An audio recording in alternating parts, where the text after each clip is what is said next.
Hello everyone, welcome to daily current affair series. हमारा आज का फर्स्ट न्यूज है बिहार में 12 ग्रीनफील्ड सैटेलाइट टाउनशिप का विकास। आज के सभी न्यूज़पेपर में यह आर्टिकल दिया गया है। बिहार नगर विकास एवं आवास विभाग और हुडको, जो housing and urban development corporation limited है, इसके बीच 1 लाख करोड़ का ऐतिहासिक समझौता हुआ है। इसके तहत बिहार में 12 ग्रीनफील्ड सैटेलाइट टाउनशिप विकसित किया जाएगा, जिसमें आधुनिक सड़क, सीवरेज और हरित क्षेत्र से युक्त होगा। न्यूज है ये न्यूज़ 2-3 दिनों से काफ़ी चर्चा में है और आज के सभी पेपर ने इसको कवर भी किया है। ईरान के पूर्व सर्वोच्च नेता आयतुल्लाह सैयद अली खामेनेई की राजकीय अंतिम संस्कार समारोह में बिहार के राज्यपाल लेफ्टिनेंट जनरल सैयद अता हसनैन और केंद्रीय विदेश राज्य मंत्री पवित्रा मार्गेरिटा ने भारत सरकार की ओर से तेहरान का दौरा किया है। तो आइए हम अपने अगली न्यूज़ को देखते हैं। हमारा अगला न्यूज़ है असम के नामेरी टाइगर रिजर्व में बाघों की संख्या में वृद्धि हुई है। असम के शोनितपुर जिले में नामेरी टाइगर रिजर्व है। इसमें 3 वर्षों में बाघ की संख्या 4 गुना बढ़ गई है। के कुछ टाइगर रिजर्व हम देख लेते हैं जो इस आर्टिकल में कवर किया गया है। काजीरंगा, मानस और ओरंग, ये असम में है। काजीरंगा और मानस यूनेस्को विश्व धरोहर स्थल है। सोनाई रूपाई वन्यजीव अभ्यारण्य, ये भी असम के ही टाइगर रिजर्व है। आइए हम अगला न्यूज़ देखते हैं। अगला न्यूज़ है कंबोडिया में भारतीय बाघों का पुनर्वास। देखिए, भारत और कंबोडिया के बीच हुए समझौते के तहत कंबोडिया के जंगलों में बाघों को फिर से बसाने के लिए भारत इस साल के अंत तक 6 बंगाल टाइगर भेजेगा। कंबोडिया में वर्ष 2016 में बाघों का आधिकारिक रूप से विलुप्त घोषित कर दिया गया था। यह दुनिया में एक देश से दूसरे देश में बाघों के पुनर्वास का दूसरा मामला है। इससे पहले कजाकिस्तान ने 2024 में नीदरलैंड के एक शेल्टर से 2 बाघ लाकर बसाए थे। भारत द्वारा शुरू किए गए इंटरनेशनल बिग कैट अलायंस में अब तक 27 देश जुड़ चुका है। आइए हम अपने अगले न्यूज़ की तरफ देखते हैं। हमारा अगला न्यूज़ है दिल्ली में स्वच्छ हवा स्वस्थ दिल्ली परियोजना। दिल्ली को प्रदूषण मुक्त बनाने के लिए 8,300 करोड़ की लागत से 7 वर्षीय स्वच्छ हवा स्वस्थ दिल्ली परियोजना सितंबर से शुरू होगी और इस परियोजना में 65% हिस्सा विश्व बैंक वर्ल्ड बैंक का होगा और 35% दिल्ली सरकार वहन करेगी। हमारा अगला न्यूज़ है सेवा उत्पादन सूचकांक की शुरुआत।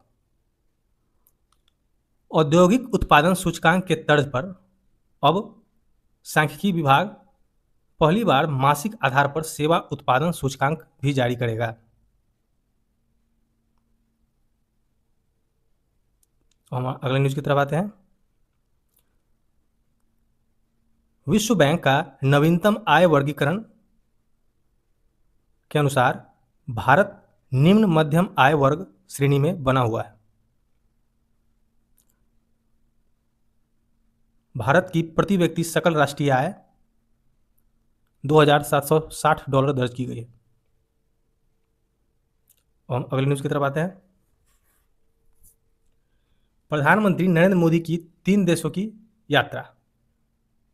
प्रधानमंत्री मोदी 3 देश की यात्रा पर रहेंगे, जो है इंडोनेशिया, ऑस्ट्रेलिया और न्यूजीलैंड। और 40 वर्षों में किसी भारतीय प्रधानमंत्री की पहली न्यूजीलैंड यात्रा है यह।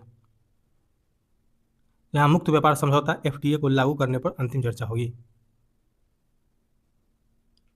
हम अगले न्यूज़ की तरफ आते हैं। हमारा अगला न्यूज़ है सिंधु जल समझौता से रिलेटेड। भारत सरकार ने स्पष्ट किया है कि जब तक पाकिस्तान सीमा पार आतंकवाद को पूरी तरह से बंद नहीं करता, तब तक 1960 का सिंधु जल समझौता स्थगित रहेगा। 22 अप्रैल 2025 को पहलगाम आतंकी हमले के बाद भारत की सुरक्षा संबंधी कैबिनेट समिति ने इस समझौते को स्थगित कर दिया था, जिसके बाद भारत ने ऑपरेशन सिंदूर चलाया था। हमारा अगला न्यूज है नासा का स्विफ्ट वेधशाला बचाव अभियान। अमेरिकी अंतरिक्ष एजेंसी नासा ने सौर तूफानों के कारण अपनी कक्षा से नीचे गिर रहे 20 साल पुराने स्विफ्ट वेधशाला को बचाने के लिए एक रोबोटिक स्पेसक्राफ्ट लिंक लॉन्च किया है। इन न्यूज पे बेस्ड हम प्रैक्टिस क्वेश्चन देखते हैं जो हमारे एग्जाम के लिए काफ़ी इंपॉर्टेंट है। हमारा फर्स्ट क्वेश्चन है, हाल ही में बिहार सरकार ने राज्य में 12 ग्रीनफील्ड सैटेलाइट टाउनशिप विकसित करने के लिए किस संस्था के साथ 1 लाख करोड़ के दीर्घकालिक वित्त पोषण समझौते पर हस्ताक्षर किया है? तो हमारा आंसर है ऑप्शन नंबर बी, हुडको। सेकंड क्वेश्चन, हाल ही में ईरान के पूर्व सर्वोच्च नेता अयातुल्लाह सैयद अली खamenei की राजकीय अंतिम संस्कार में भारत सरकार का प्रतिनिधित्व करने वाले बिहार के वर्तमान राज्यपाल कौन है? तो आंसर है option number B, lieutenant general Syed Ata Hasnain. Question number third, अखिल भारतीय बाघ अनुमान के नवीनतम सत्यापित आंकड़ों के अनुसार असम के किस टाइगर रिजर्व में बाघों की संख्या पिछले 3 वर्ष में 3 से बढ़कर 12 हो गई है? तो इसका आंसर है option number D, Nameri tiger reserve. हमारा अगला क्वेश्चन है, भारत ने वर्ष 2006 से स्थानीय रूप से विलुप्त हो चुके बाघों की आबादी को फिर से पुनर्वासित करने के लिए किस देश को 6 बंगाल टाइगर भेजने का ऐतिहासिक समझौता किया है? तो इसका आंसर है ऑप्शन नंबर बी, कंबोडिया। हमारा अगला क्वेश्चन है, सांख्यिकी विभाग द्वारा 14 जुलाई से मासिक आधार पर जारी किए जाने वाला सेवा उत्पादन सूचकांक में निम्नलिखित में से किस क्षेत्र को शामिल नहीं किया जाएगा? तो इसका आंसर है ऑप्शन नंबर सी, सार्वजनिक प्रशासन और रक्षा, इसमें शामिल नहीं होगा। हमारा अगला क्वेश्चन है, विश्व बैंक के नवीनतम वार्षिक आय वर्गीकरण में भारत को किस श्रेणी में रखा गया है तथा भारत के प्रति व्यक्ति सकल राष्ट्रीय आय कितनी दर्ज की गई है? तो इसका आंसर है ऑप्शन नंबर बी, भारत को निम्न मध्यम आय वर्ग में रखा गया है और भारत की प्रति व्यक्ति सकल राष्ट्रीय आय को $2,760 रखा गया। हमारा अगला क्वेश्चन, दिल्ली सरकार द्वारा शुरू की जाने वाली 7 वर्षीय स्वच्छ हवा स्वस्थ दिल्ली परियोजना के लिए कुल 8,300 करोड़ के बजट में विश्व बैंक कितने प्रतिशत वित्तीय सहायता प्रदान करेगा? तो इसका आंसर है ऑप्शन नंबर बी, 65%। हमारा अगला क्वेश्चन है, भारतीय प्रधानमंत्री की जुलाई 2026 में होने वाली 3 देशों की यात्रा के संदर्भ में कौन सा देश पिछले 40 वर्षों में किसी भारतीय प्रधानमंत्री की पहली द्विपक्षीय यात्रा का गवाह बनेगा? तो इसका आंसर है ऑप्शन नंबर सी, न्यूजीलैंड। हमारा अगला क्वेश्चन है, अप्रैल 2025 में हुए पहलगाम आतंकी हमले के बाद भारत द्वारा किस ऐतिहासिक समझौते को स्थगित कर दिया गया है तथा इसके जवाब में कौन सा सैन्य काउंटर ऑपरेशन चलाया गया था? तो हमारा आंसर है ऑप्शन नंबर बी, सिंधु जल समझौता, और काउंटर ऑपरेशन भारत ने चलाया था ऑपरेशन सिंदूर। हमारा अगला क्वेश्चन है, अमेरिकी अंतरिक्ष एजेंसी नासा द्वारा सौर तूफानों के कारण नष्ट होने के कगार पर पहुंचे किस 20 वर्ष पुराने स्पेस टेलीस्कोप को बचाने के लिए हाल ही में लिंक अंतरिक्ष यान भेजा गया है? तो इसका आंसर है ऑप्शन नंबर सी, स्विफ्ट वेधशाला। तो आज के लिए इतना ही, धन्यवाद।